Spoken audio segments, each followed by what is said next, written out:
Scholz orders closure of one of the opposition's largest media networks after interview with Zakharova.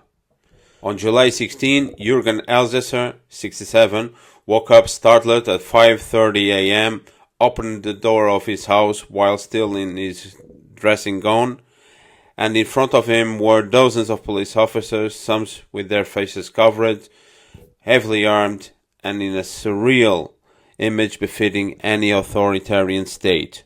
However, it was in Brandenburg, in the outskirts of Berlin, in the Germany of the tragic comic Scholz government, also known as the Traffic Light Coalition. The police were about to raid his house, while more than 200 federal and Brandenburg state agents were deployed to carry out further searches in 8 houses and offices in the region. Further raids were carried out in the states of Saxony, Hesse, and Saxony-Anhalt, ordered by Interior Minister Nancy Faeser, who had ordered Compact-Magazin to be closed by decree as an association, when it was legally a publishing house. She also banned any activity by the audiovisual company that produced Compact's content, such as its YouTube, Facebook, and Instagram accounts. The minister explained that Compact incites hatred against Jews, against people with a history of migration, and against our parliamentary democracy in an indescribable way. According to the ministry, the legal basis is the law on associations, according to which organizations that are directed against the free and democratic basis order can also be banned. The ban shows that we are also taking action against intellectual arsonists who are fueling a climate of hatred and violence against refugees and migrants and who want to bypass our democratic state, the minister explained. Our message is very clear. We will not allow ethnicity to define who belongs in Germany and who does not. Our rule of law protects all those who are harassed because of their faith, their origin, the color of their skin, or even their democratic position. As early as 2022, the German intelligence services, BND, considered that Compact, as a multimedia company, conveys anti-democratic positions in society and against human dignity. And since then, it has been classified as far-right by the Office for the Protection of the Constitution and under suspicion.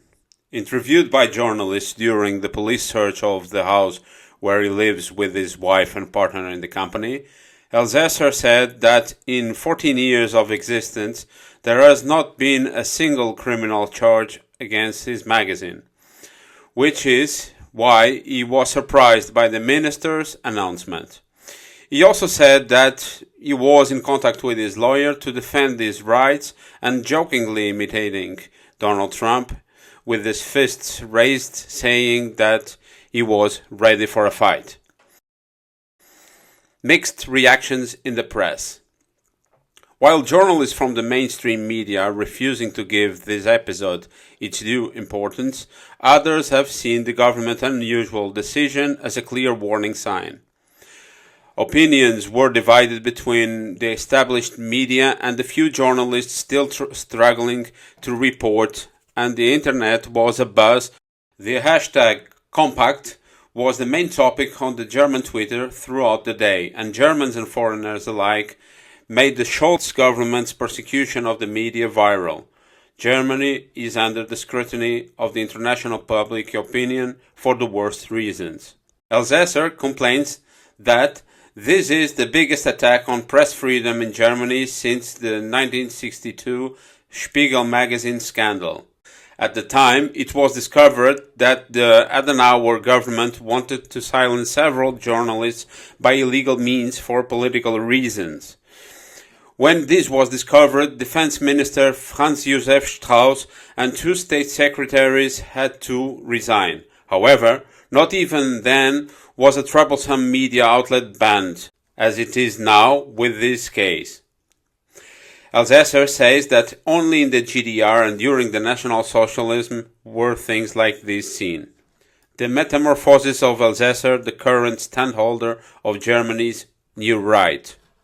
Jürgen Althusser is a long-time political activist. With a degree in history and a short career as a teacher, he started out in the far-left anti-German movement in the 70s, wrote books with a strong anti-national slant, worked on the editorial boards of various left-wing publications such as Junge Welt, Neues Deutschland. He collaborated with the Freitag and the Jüdische Allgemeine and was editor-in-chief of the Compact-Magazin. Until after disagreements with other elements, he founded the Compact-Magazin in 2010. With the idea of bringing together the best of the left and the right in a transversal front, the Querfront, based on national sovereignty, the multipolar world, and the rejection of the European Union and NATO. His political proposal and trajectory are controversial and very heterodox. He clearly calls for the remigration of non-European foreigners, makes claims to Polish territories, likes to provoke his opponents, has aligned himself with openly Islamophobic elements such as Michael Sturzenberger or the Pegida movement, has played on the edge, but always within the rules of the game, at least until today. Althusser is an experienced figure with a huge culture and a large archive of articles and books written, where he has changed his mind, or at least his appearance. He says that he hasn't changed at all, that he remains in the same political position as he was 40 years ago. He worked for the Linke parliamentary group as a member of the BND Inquiry Committee on the Bundestag. He is an insightful expert on geopolitical issues. In 2012, he was received by the then President Mahmoud Ahmadinejad in Tehran, together with the German entourage. About that trip to Iran, he said that he enjoyed everything, only missing a good cold beer like a good German he claims to be. He recently teamed up with Maximilian Krah, the AfD European frontrunner, who advocates a Germany that guarantees its status as a pole in the multipolar world that has already been born and is taking its first steps. Compact-Magazin. Compact-Magazin was the centerpiece of the network that included audiovisual channels, the organization of events, conferences, the publishing and sale of books, and the Compact TV with his YouTube channel, which recently reached 1 million views a day. Over the years, you could say that the magazine has moved to the right. In 2014, it dedicated a cover to Netanyahu, in which it accused him of perpetrating a genocide in Gaza. Then shifted its focus to criticizing immigration, especially of Islamic origin. Later, articles were also read against Hamas. With the pandemic, it took a clear stance against the government, the pharma industry, and the accusation of biological warfare conspiracy by the great powers of the West. With Russia's entry into Ukraine, it advocated dialogue with Moscow and the resumption of Russian energy. It was one of the few media outlets to do an exhaustive report on Nord Stream attacks, to which it devoted almost an entire issue. In its December 2023 issue, it details how an extremely powerful Zionist sect with global reach, currently in the Israeli government, is planning an eschatological end-of-times war with catastrophic consequences for the whole world. The absence of the compact has already been felt since the arrival of the traffic light government. Heavy pressure on the distributors led to the magazine disappearing from petrol stations, supermarkets, newsagents, and bookshops. Little by little, it was confined to the subscribers. It was one of the few magazines where you could read good geopolitical articles, the German Typhoon. The magazine ban is just one more of the government's decisions that threatened to divide German society, but it doesn't seem to bother the establishment, either in the government or the opposition on the traditional right. Brandenburg's Interior Minister Michael Stübgen from the CDU welcomed the federal government's move. Stübgen accused the magazine of spreading Russian war propaganda and conspiracy theories against the democratic order. He also said that this platform of enemies of democracy has only one goal, which is the destruction of our liberal society. In a comment on social media, historian Hermann Ploppa, identified with the left wing and linked to the famous alternative politics portal Apollut, confesses that the compact is not to my liking. A lot of it is simply disgusting, but there is no violation of the law. It is also clear that the compact ban is the opening fanfare to suppress inconvenient media. That's why we shouldn't stand idly by. We are next. Sarah Wagenknecht's BSW had not commented on the compact ban at the time of writing. Wagenknecht has been on the cover of the magazine on more than one occasion.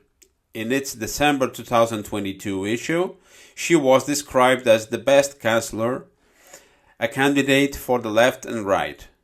The relationship between Elsässer and Wagenknecht goes back to the 90s. In 1996, a still communist Elsässer interviewed his comrade Wagenknecht long before he became one of the main ideologues of the new Querfront between the left of labor and the right of values, an enterprise for which he has called on Wagenknecht to participate on several occasions in recent times. The Zakharova interview. If the move against Compact-Magazin didn't come without warning, it did coincide with the interview with Russian Foreign Ministry spokeswoman Maria Zakharova, conducted 2 days earlier by Compact's Moscow correspondent Hans-Jürg Müller and broadcast on magazine's website and YouTube channel. With hundreds of thousands of hits in the first day on the website and more than 250,000 on YouTube, Zakharova ridiculed the traffic light government in the 1.5-hour interview. She sharply criticized the policies of Scholz, Baerbock, and the sanctions, which not only destroys relations between Berlin and Moscow, but also harm Germany's own interests, all at the behest of third-party interests. The Russian spokeswoman also alluded to the problem of immigration in Germany, which she said had geopolitical origins, with Berlin playing a subservient role to US and British operations in the Middle East and Southern Africa, which are causing the migratory chaos that is burdening Europe. She also spoke about Germany's obligations under the 1999 2+4 treaty and the murky role of the German authorities in the case of Navalny's alleged poisoning in 2020, the pandemic, vaccines, and the announced abolition of paper money in Europe, the Federal Reserve, the destruction of the Nord Stream, and much more. All in all, a fascinating interview, highly recommended and very much uncomfortable for Western liberal elites, especially German. It is clear that, once again, the German government is acting in accordance with the Washington Consensus, because the magazine in question was clearly in favor of peace between Germany and Russia, was gaining public influence and threatening several pillars on which Germany's structure has rested since 1945. The fact that this doesn't please many people is understandable, but it doesn't make it an illegal outlet. Mrs. Fezer's decision sets a serious precedent, foreshadowing difficult days ahead for free information and freedom of speech in Germany and Europe. Having found no illegality, the German government had to use 2 paragraphs of a law on associations to ban a publishing house because it was inconvenient. It is all food for thought.